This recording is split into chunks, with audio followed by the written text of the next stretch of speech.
Hello everyone, welcome back. तो ये video हमारा रिवीजन एमसीक्यू रहेगा। इसमें जल्दी जल्दी हम पूरे बुक के एमसीक्यूज़ को सॉल्व करेंगे। जितना ज़्यादा से ज़्यादा कवर हो पाए कम टाइम में उतना कवर करेंगे। ठीक है, तो वीडियो को पूरा देखिएगा, इससे काफ़ी हेल्प मिलने वाली है आपको। दूसरी चीज़, बहुत कुछ चैप्टर्स ऐसे हैं जैसे जिनसे बहुत क्वेश्चन आते हैं, लाइक चैप्टर नंबर 5 हॉकी का जादूगर, फिर आपका इब्ने इंसा, महात्मा गांधी, कुर्तलैन हैदर, रफ़ी अहमद किदवई, इन सब चैप्टर्स पे ज़्यादा क्वेश्चन आते हैं। तो इस वीडियो में मैंने उन चैप्टर से ज़्यादा क्वेश्चंस डाले हुए हैं, और जो स्टोरीज़ वाले चैप्टर जिनसे एक आध क्वेश्चन आते हैं तो मैंने उसमें कम कम डाल रखे हैं। तो चलिए स्टार्ट करते हैं। आप लोग प्लीज़ जो रिप्लाई सेक्शन है, लाइव चैट सेक्शन है, वहाँ पर रिप्लाई करते रहिए, जिससे आपका भी रिविज़न होता रहे। नज़्म माँ का ख्वाब के शायर कौन है? नज़्म माँ का ख्वाब के शायर कौन है? अल्लामा इकबाल। अल्लामा इकबाल, ऑप्शन नंबर 3। ठीक है, आगे बढ़ेंगे। नज़्म लफ्ज़ वफ़ा का मुतज़ाद क्या है? मुतज़ाद बोले तो उल्टा क्या है, विलोम शब्द क्या है? वफ़ा का क्या होता है? बेवफ़ा। ऑप्शन नंबर 2 सही है यहाँ पे। आगे बढ़ेंगे, अगला क्वेश्चन है हमारा, करार का मुतज़ाद क्या है? करार का मुतज़ाद बेकरार। ठीक है, बेकरार, करार का मतलब होता है सुकून से, चैन से, बेकरार मतलब कोई सुकून नहीं है, कोई चैन नहीं है। तो ऑप्शन नंबर ए। फिर आगे बढ़ेंगे, अगला क्वेश्चन है हमारा, लफ्ज़ दहशत का क्या माने है? दहशत का माने क्या होता है? खौफ, किसी भी चीज़ से डरना या खौफ खाना। दहशत का माने 2 होता है, डर या खौफ। ठीक है, आगे बढ़ेंगे, अगला क्वेश्चन है हमारा, क्या है क्वेश्चन? बेटी का मुज़क्कर अल्फाज कौन सा? बेटी का मुज़क्कर क्या है? सिंपल है, बेटी का तो बेटा होता है। ठीक है, लेकिन मैम ऑप्शन में तो बेटा लिखा ही नहीं है। तो आपको थोड़ा सा अगर याद हो तो चैप्टर नंबर 1 में एक मीनिंग थी पसर, पसर का माने था बेटा। तो यहाँ पे बेटी का मुज़क्कर क्या हो जाएगा? बेटी का मैस्कुलिन जेंडर कौन सा हो जाएगा? पसर। ठीक है, पसर मतलब होता है बेटा। याद रखना, अगर वर्ड मीनिंग में भी पूछ ले कि पसर का क्या माने हैं तो उसका मतलब होता है बेटा, और बेटी का मुज़क्कर पसर होगा। ठीक है, आगे बढ़ेंगे। पीछोताब का क्या माने है? पीछोताब का माने क्या होता है?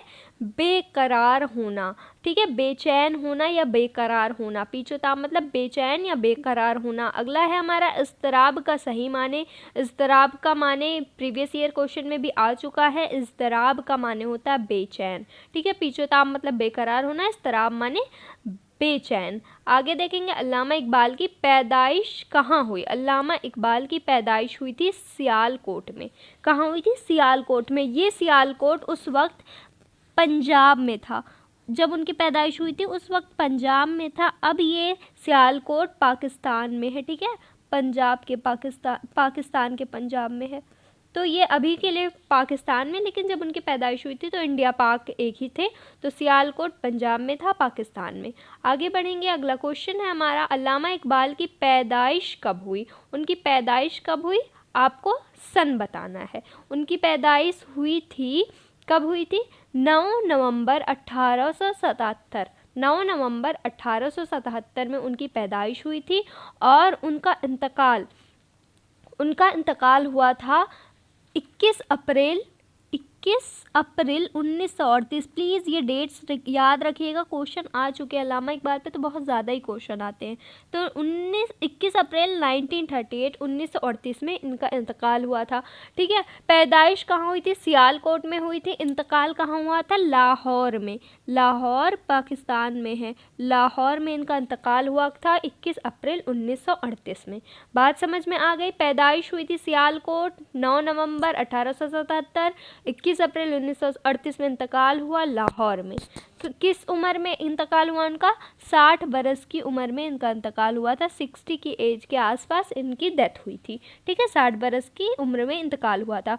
बांगेदार किसका शायरी मजमुआ है? ये बांगेदार जो है, बांगेदारा जो है, ये अल्लामा इकबाल का शायरी मजमुआ है। प्रीवियस ईयर क्वेश्चन से उठाया है ये मैंने। ठीक है, आगे बढ़ेंगे। एक मज़ेदार कहानी के मुसन्नफ़ कौन हैं? एक मज़ेदार कहानी के राइटर कौन है? यहाँ पे मिर्ज़ा फ़रहतुल्लाह बेग। ऑप्शन नंबर 2, मिर्ज़ा फ़रहतुल्लाह बेग ने एक मज़ेदार कहानी लिखी। अगर पूछे मिर्ज़ा फ़रहतुल्लाह बेग एक क्या है? एक नस्र निगार हैं। ये नस्र निगार हैं। ठीक है, एक नस्र निगार हैं, याद रखना। और अल्लामा इकबाल क्या है? अल्लामा इकबाल एक शायर हैं। ये नस्र निगार, वो शायर। लफ्ज़ आग बगूला होना क्या है? लफ्ज़ आग बगूला होना एक मुहावरा है, आप सबको पता है। एक और चीज़ बच्चों, जितनी भी मुहावरे हैं आपकी बुक में अपनी ज़बान में, मैं अभी थोड़ी देर में उनका PDF बना के टेलीग्राम चैनल पे सेंड कर दूंगी मुहावरों का, तो प्लीज़ जाके देख लेना, वहाँ पे आपके सारे मुहावरे रिवाइज हो जाएंगे जो भी बुक में है। मैं PDF ज़रूर बना के सेंड कर दूंगी। अगर नहीं मैंने सेंड किया रात तक 8-9 बजे तक, तो प्लीज़ मुझे रिमाइंड करवा दीजिएगा कमेंट करके। फिर है आपका सलाह का सही माने क्या है? सलाह का मतलब होता है मशवरा, किसी से एडवाइस लेना या देना, मशवरा। सलाह का सही माने है मशवरा। आगे देखेंगे, अगला क्वेश्चन है हमारा, नज़्म लो फिर बसंत आई के शायर कौन है? इसके शायर कौन है? इसके शायर हैं हफीज़ जालंधरी। हफीज़ जालंधरी, ठीक है। जितने भी चैप्टर्स हैं या फिर नहीं, जितने भी पोएम्स हैं उनके शायर आपको ज़रूर याद होने चाहिए। चलो चैप्टर के उतना वो नहीं है, लेकिन जितने भी ये पोएम वाले चैप्टर्स हैं उनके शायर आपको ज़रूर याद होने चाहिए। हफीज़ जालंधरी, ठीक है। आगे देखेंगे, आबे गंग, गंग का क्या माने? आबे गंग, आब क्या किसको कहते हैं? आब पानी को कहते हैं, तो गंगा का पानी। आबे गंग का मतलब होता है गंगा का पानी, आब मतलब होता है पानी, ठीक है। ये आब है, अब नहीं है, आब। चलिए आगे बढ़ते हैं, ध्यानचंद की पैदाइश कहाँ हुई? इनकी पैदाइश किस जगह हुई थी ध्यानचंद की? ऑप्शन थोड़ा छोटा, चलिए छोटा आई होप दिख रहा होगा, मैं पढ़ के सुना दे रही हूँ। ध्यानचंद की पैदाइश दिल्ली, बम्बई, इलाहाबाद, कलकत्ता, इन चारों में से कहाँ हुई थी? दिल्ली, बम्बई, इलाहाबाद, कलकत्ता। ध्यानचंद की पैदाइश इलाहाबाद में हुई थी। ध्यानचंद की पैदाइश इलाहाबाद में हुई थी। अब देखिए कब हुई थी ध्यानचंद की पैदाइश, कब हुई थी? इनकी पैदाइश हुई थी 29 अगस्त 1905। 29 अगस्त 1905 को इलाहाबाद में इनकी पैदाइश हुई। और डेथ कब हो गई इनकी? डेथ इनकी हुई थी 3 दिसंबर 1989, 79, ठीक है। 3 दिसंबर 1989 में। कहाँ हुई थी डेथ? किस जगह हुई थी? दिल्ली में हुई थी, 74 बरस की उम्र में। दिल्ली में हुई 74 बरस की उम्र में, 74 की एज में इनकी डेथ हो गई। तो ये इन्फॉर्मेशन इनके बारे में ज़रूर याद रखिए, प्रीवियस ईयर में पूछा जा चुका है कि इंतकाल कहाँ हुआ, बर्थ कहाँ हुआ, तो ये सारी चीज़ याद रखेंगे आप, ठीक। आगे बढ़ेंगे अब हम, हिंदुस्तान ने हॉकी में तलाई तमगा किस को, क्या लिखा हुआ है ये गलत हो गया है कुछ, किस ओलंपिक, यहाँ पे गलत हो गया है, ठीक है। यहाँ पे क्वेश्चन ये, हिंदुस्तान ने हॉकी में पहला तलाई तमगा किस ओलंपिक में हासिल किया? किस ओलंपिक में हासिल किया, ठीक है। तो तलाई तमगा पहले मैं बता दूं, तलाई तमगा किसको कहते हैं? गोल्ड मेडल को कहते हैं। अब बताना है गोल्ड मेडल हिंदुस्तान को कब मिला पहली बार? ये मिला था 1928 के ओलंपिक में। 1928 का ओलंपिक, यहाँ पे फाइनल मैच था इंडिया मतलब हिंदुस्तान वर्सेस किसके बीच में? हॉलैंड के बीच में, हॉलैंड के बीच में, ठीक है। और यहीं पे इंडिया ने हॉलैंड को 3 गोल से हराया था, 3 गोल से हराया, जिसमें से 2 गोल किसने किए थे? मेजर ध्यानचंद ने अकेले किए थे। 3 में से 2 गोल मेजर ध्यानचंद ने किए थे। बात समझ में आई? हिंदुस्तान को पहला तलाई तमगा 1928 में मिला ओलंपिक गेम में। उस वक्त फाइनल मैच हॉलैंड से था, जिसमें इंडिया ने हॉलैंड को 3 गोल से हराया और 3 में से 2 गोल मेजर ध्यानचंद ने ही किए थे, ठीक है। अब आगे बढ़ेंगे, अगला क्वेश्चन है, हॉकी की फ्रांस में किस नाम से शुरू हुआ? हॉकी फ्रांस में किस नाम से शुरू हुआ? हॉकी फ्रांस में शुरू हुआ था हॉकेट नाम से। ऑप्शन नंबर फर्स्ट, हॉकेट नाम से फ्रांस में हॉकी शुरू हुआ।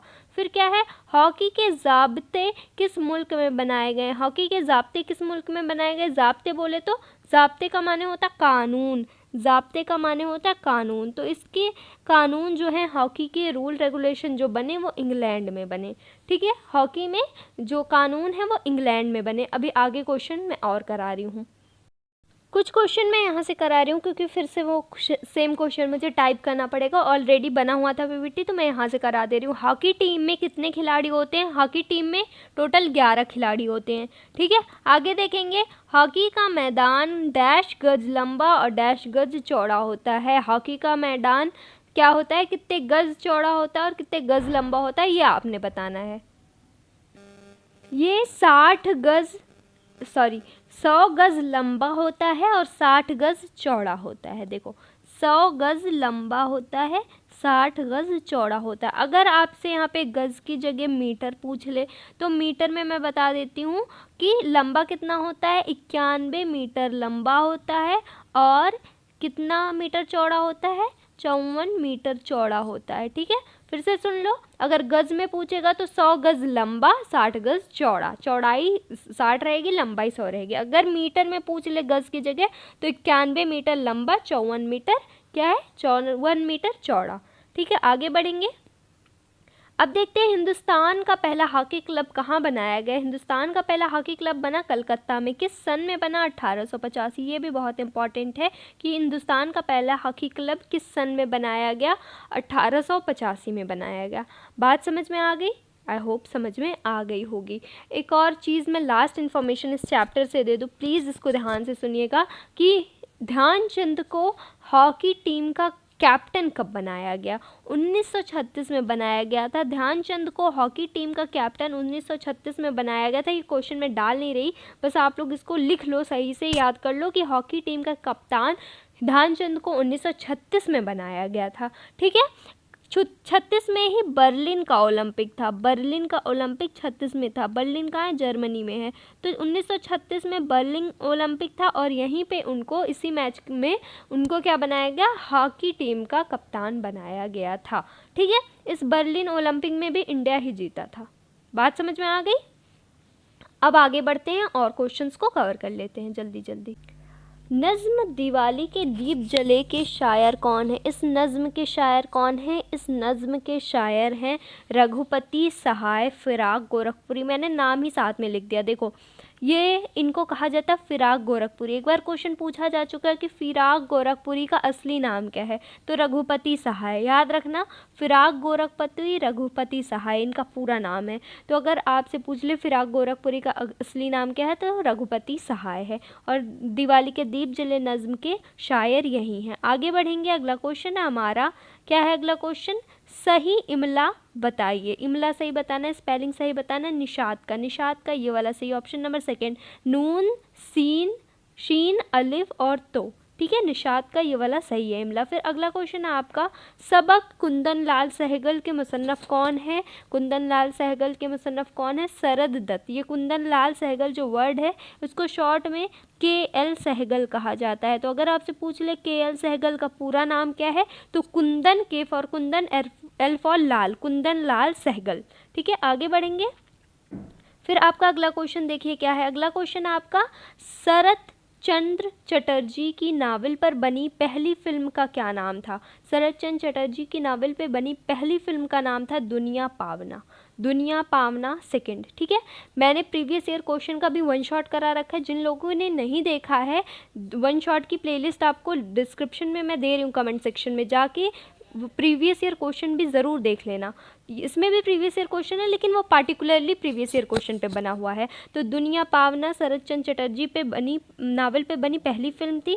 फिर अगला क्वेश्चन है, शरत चंद्र चटर्जी की नावल पर बनी पहली फिल्म किस ज़बान में बनी थी? पहली फिल्म का नाम पता चल गया, दुनिया पावना। अब बताना ये दुनिया पावना जो फिल्म थी उनके नावल पे बनी हुई वो किस ज़बान में बनी थी? वो बनी थी बंगाली ज़बान में, ऑप्शन नंबर सेकंड। ठीक है, बंगाली ज़बान में वो फिल्म बनी हुई थी। आगे देखेंगे, BN सरकार की दूसरी फिल्म किस ज़बान में थी? देखो ये दुनिया पावना जो फिल्म थी BN सरकार ने ही बनाई थी। फिर उन्होंने सोचा अब दूसरी फिल्म बनाते हैं। दूसरी फिल्म बनाना उन्होंने किस ज़बान में सोची बनाने की? हिंदुस्तानी ज़बान में। उस दूसरी फिल्म का नाम था, क्या नाम था? मोहब्बत के आंसू।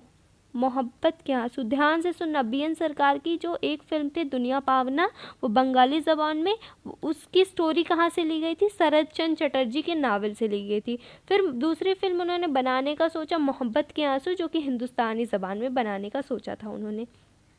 मोहब्बत के आंसू अनवान से किसने कहानी लिखी? पूछा जा रहा है इसकी कहानी, मोहब्बत के आंसू वाली जो कहानी है वो किसने लिखी? सेकंड मूवी की कहानी किसने लिखी थी? AN शोर ने। मोहब्बत के आंसू अनवान से AN शोर ने कहानी लिखी थी। ठीक है, AN शोर। आगे देखेंगे, मोहब्बत के आंसू फिल्म में हिदायतकारी किसने की? हिदायतकारी बोले तो डायरेक्ट किसने किया मूवी को? डायरेक्टर कौन था? डायरेक्टर थे प्रेमा नाकुर अथर्थी। प्रेमा नाकुर अथर्थी जी। ये प्रेमा नाकुर अथर्थी जो हैं ये न्यू थिएटर से ताल्लुक़ रखते थे। न्यू थिएटर उस ज़माने का बहुत फेमस थिएटर था, तो ये उसी थिएटर के डायरेक्टर थे और ये मूवी इन्होंने डायरेक्ट की। मोहब्बत के आंसू मूवी इन्होंने डायरेक्ट की। आगे बढ़ेंगे। मोहब्बत के आंसू फिल्म में मौसीकी का जिम्मेदारी किसने संभाली? मौसीकी बोले तो सिंगिंग वगैरह जो म्यूज़िक से रिलेटेड काम था, इस फिल्म में इसकी जिम्मेदारी किसने संभाली?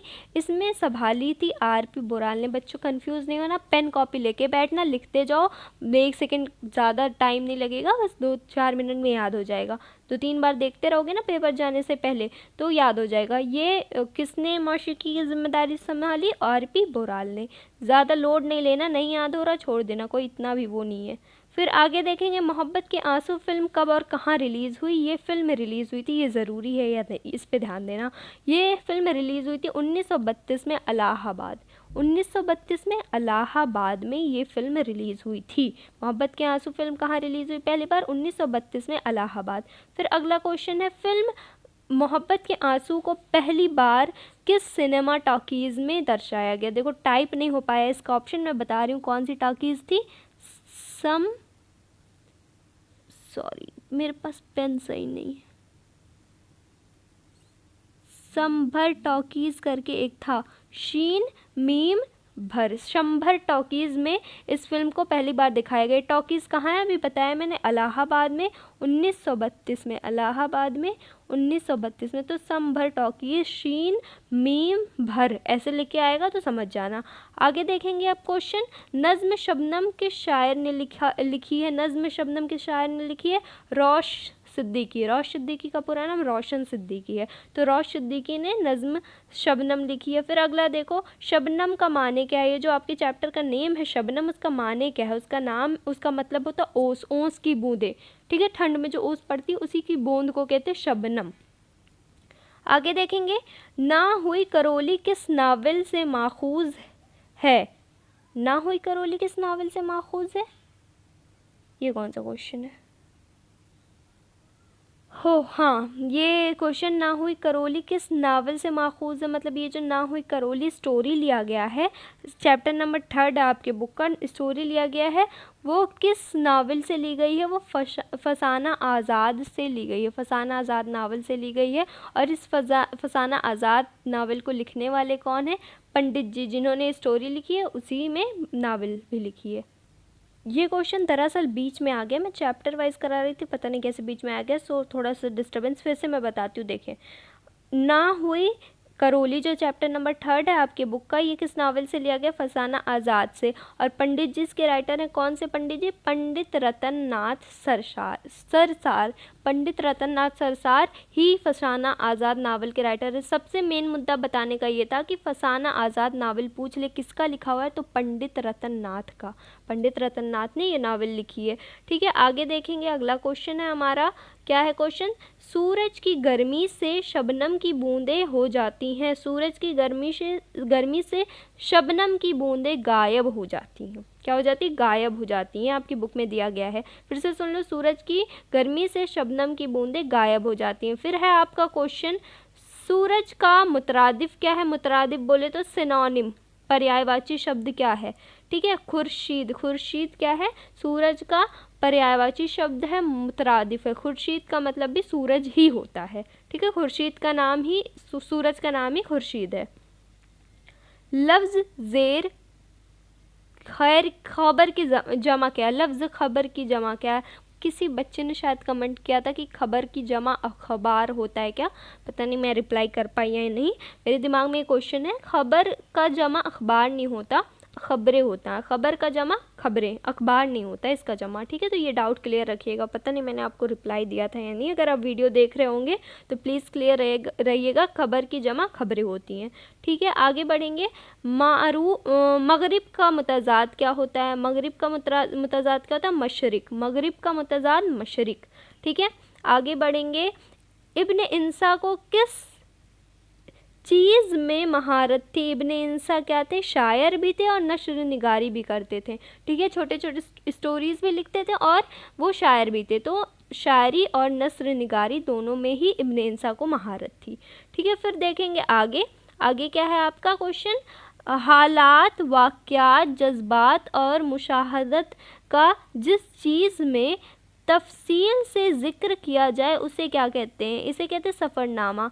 जब भी आप अपने हालात, वाक़यात, जज्बात, आप कहीं दूसरे जगह गए हो और ये सारी चीज़ों को लिख रहे हो कहीं पे, तो उसे हम सफ़रनामा कहते हैं। सफ़रनामा से याद आया, आवारा गर्द की डायरी जो मेन मुद्दा है, आवारा गर्द की डायरी। ठीक है, आवारा गर्द की डायरी, ये जो सफ़रनामा है किसने लिखा है?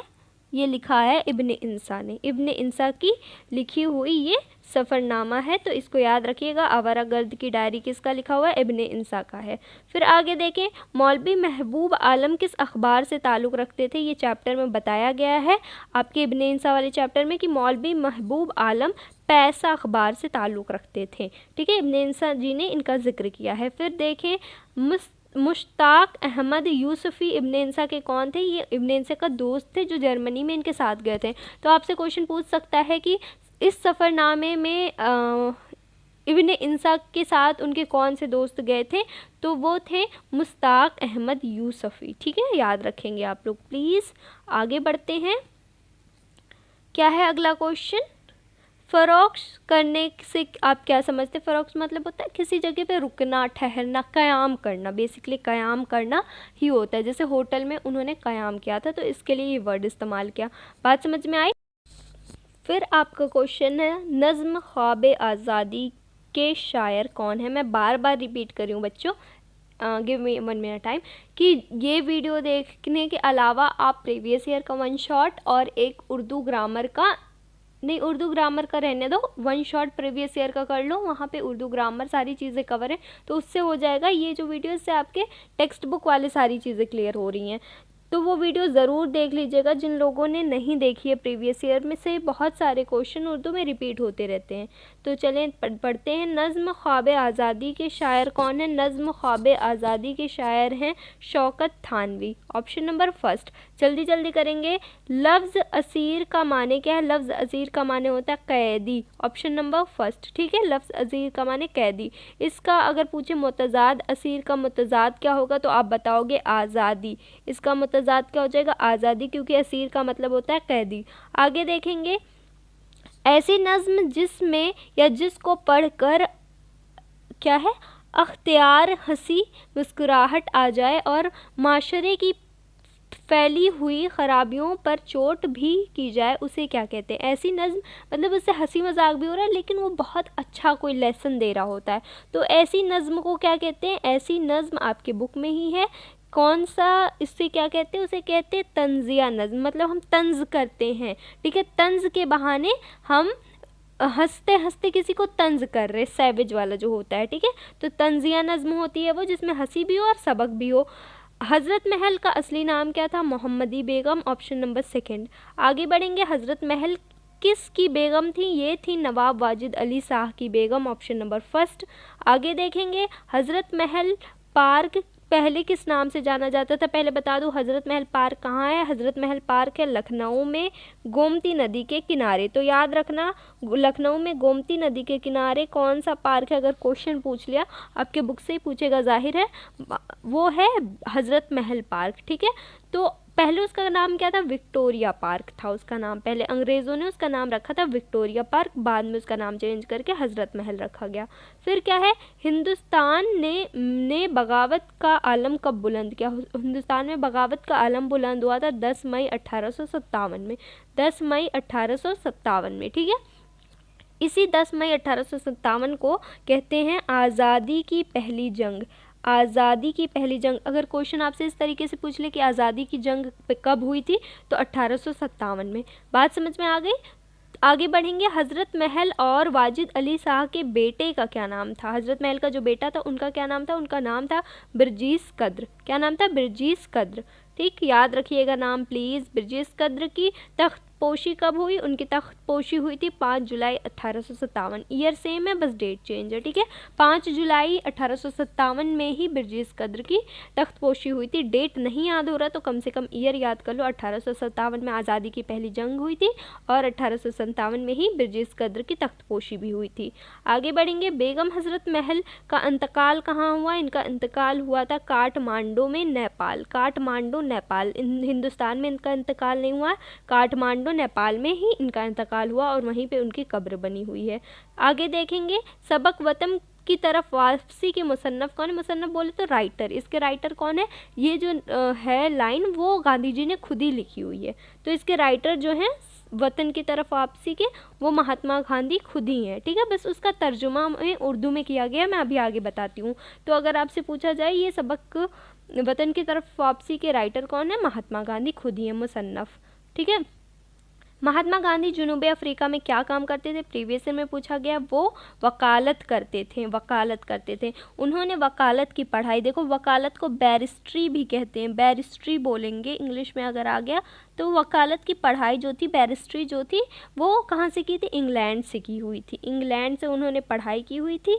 तो अगर पूछ ले उन्होंने बैरिस्ट्री कहाँ से की, इंग्लैंड से की, ठीक है। बैरिस्ट्री वर्ड से कंफ्यूज नहीं होना। ये महात्मा गांधी अफ्रीका में क्या काम करते थे, वकालत का। अफ्रीका में कौन सी जगह, नटाल नाम की एक जगह है, NATAL, नटाल नाम की एक जगह है, वहाँ पे वकालत का काम किया करते थे।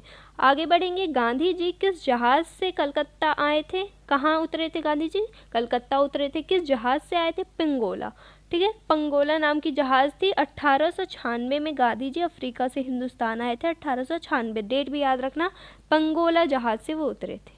पिंगोला पानी की जहाज़ थी। टोटल इन्हें लगे थे 24 दिन, हिंदुस्तान अफ्रीका से हिंदुस्तान आने में जहाज़ के थ्रू उनको 24 दिन लगे थे, ठीक है। 24 दिन उनको पूरे लगे थे। आगे बढ़ेंगे। वतन की तरफ वापसी के मुतर्जुमान कौन है, मैंने बताया जो तर्जुमा किया, जिन्होंने उर्दू में किया। गांधी जी ने उर्दू में तो नहीं लिखा था ये चैप्टर, तो उसके तर्जुमान है सैयद आबिद हुसैन। आपसे क्वेश्चन प्रीवियस ईयर में पूछा जा चुका है, आपसे नहीं ऑब्वियसली पहले वाले बच्चों से, कि महात्मा गांधी की आप बीती, मतलब महात्मा गांधी की ऑटोबायोग्राफी जो है उसका उर्दू तर्जुमा किसने किया, वो सैयद आबिद हुसैन ही है। जो उनकी आप बीती है, उनकी बुक है ऑटोबायोग्राफी, उसको पूरा उर्दू में ट्रांसलेट किया सैयद आबिद हुसैन। और इस चैप्टर के मुतर्जुमान भी सैयद आबिद हुसैन ही है, क्योंकि ये चैप्टर भी उसी बुक से ली गई है। क्या है, कांग्रेस और तालीमी अंजुमन का काम कौन संभाले हुआ था। देखो गांधी जी वहाँ पे जब थे तो कांग्रेस और तालीमी अंजुमन का ख्याल रखते थे, लेकिन जब उनको इंडिया आना हुआ तो उन्होंने किसी को मुकर्रर किया था, वो थे आदम जी मियाँ खान। सेकंड ऑप्शन, इन्होंने सारा काम संभाला हुआ था, आदम जी मियाँ खान। आगे बढ़ेंगे। महसूल का सही माने क्या है, महसूल का मतलब होता है टैक्स, टैक्स TAX, टैक्स। महसूल का सही माने है टैक्स। आगे बढ़ेंगे। नज़्म फ़िलिस्तीनी बच्चे की लोरी के शायर कौन है, फैज़ अहमद। फैज़ हैं, बहुत बड़े शायर हैं ये, फैज़ अहमद फैज़, ठीक है। फिर आपका है पहले वजीर मवासिलात कौन थे, मवासिलात बता दूँ, कम्युनिकेशन। जो कम्युनिकेशन, आज तो कम्युनिकेशन में टेलीफोन, मोबाइल सब कुछ आ जाता है, लेकिन उस ज़माने में कम्युनिकेशन में चिट्ठियाँ आती थी। तो मिनिस्टर ऑफ कम्युनिकेशन पहले जो बने वो थे रफ़ी अहमद कदवई, ठीक है। रफ़ी अहमद कदवई हिंदुस्तान के पहले वजीर मवासिलात बने। इसके कुछ सालों बाद वो वज़ीर ग़िज़ा बने, ग़िज़ा, वज़ीर ग़िज़ा। ग़िज़ा किसको कहते हैं, खाने को कहते हैं।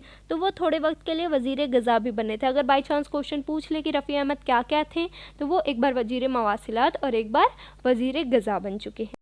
फिर अगला क्वेश्चन हमारा पहले वजीर, नहीं ये तो हो चुका हमारा। अगला क्वेश्चन है रफ़ी अहमद कदवई की पैदाइश कब हुई। पैदाइश इनकी हुई थी 18 फरवरी 1894 में। 54 हो गया, ये गलत हो गया ऑप्शन। 1894, 18 फरवरी 1894 को इनकी पैदाइश हुई थी। किस जगह हुई, मसूली नाम की जगह, मसूली नाम की जगह, बाराबंकी ज़िला उत्तर प्रदेश, बाराबंकी उत्तर प्रदेश, ठीक है। मसौली बाराबंकी उत्तर प्रदेश। बात समझ में आए, मसौली बाराबंकी उत्तर प्रदेश। मैं बार बार रिपीट करूँ, प्लीज़ ध्यान रखना।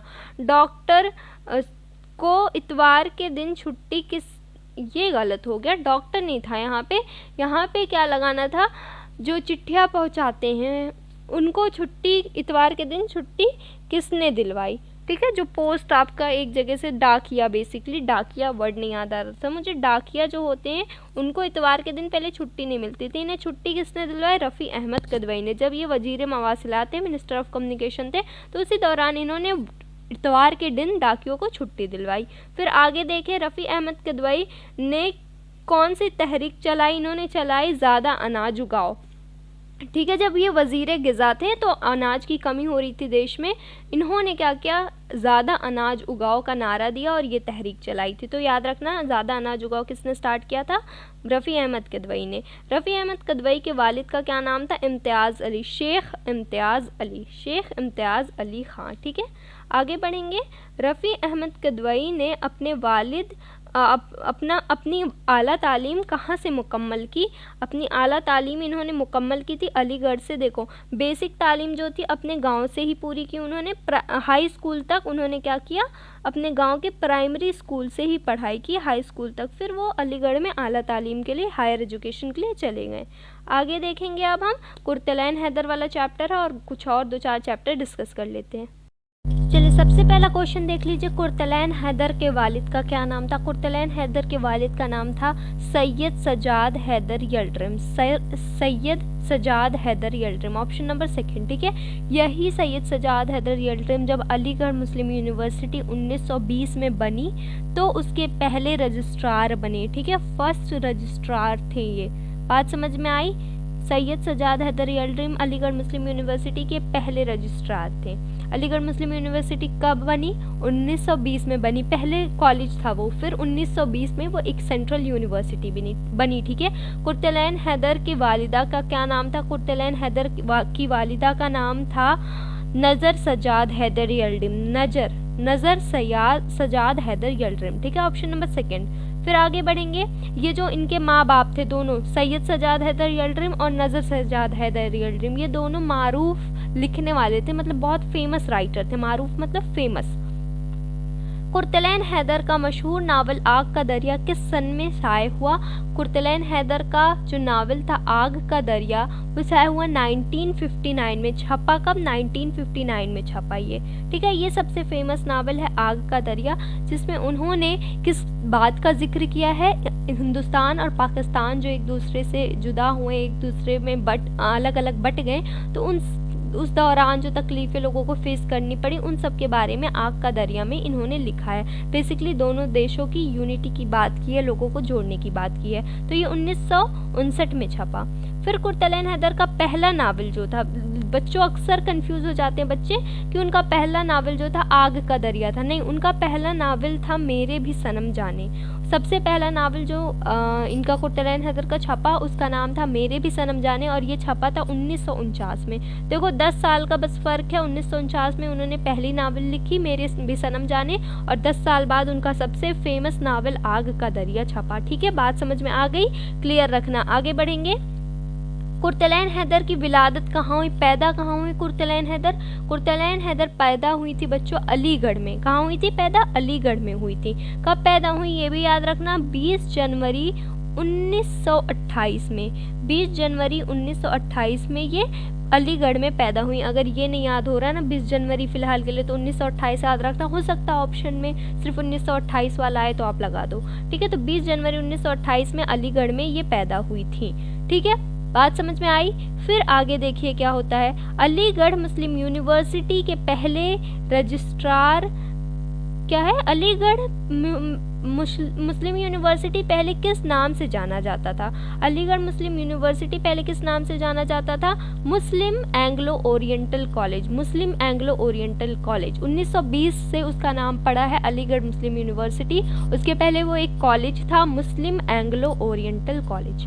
बात समझ में आई? स्टार्ट हुआ था अलीगढ़ का 1975 में एक से छोटे से स्कूल से। सर सैयद अहमद खान ने एक छोटा सा स्कूल खोला था, फिर वो धीरे धीरे कॉलेज बना। कॉलेज का नाम पड़ा मुस्लिम एंग्लो ओरिएंटल कॉलेज। फिर वो 1920 में जाके एक यूनिवर्सिटी बनी। बात समझ में आया? जहाँ के लिए आप प्रिपेयर कर रहे हो ना, उसकी बहुत लंबी हिस्ट्री और बहुत फैसिनेटिंग हिस्ट्री है। जाओगे वहाँ पे, जब पढ़ोगे वहाँ के बारे में, तो लगेगा आपको हाँ मैं किस जगह हूँ, मतलब इस जगह की कितनी ज़्यादा वैल्यू है और उसके लिए सर सैयद अहमद ख़ान ने कितना ज़्यादा स्ट्रगल किया, क्या क्या चीज़ें झेली, इतने लोगों ने मिलकर उस यूनिवर्सिटी को खड़ा किया है, जिसको आज आप मजाक समझ रहे हो। It was just a joke. Okay.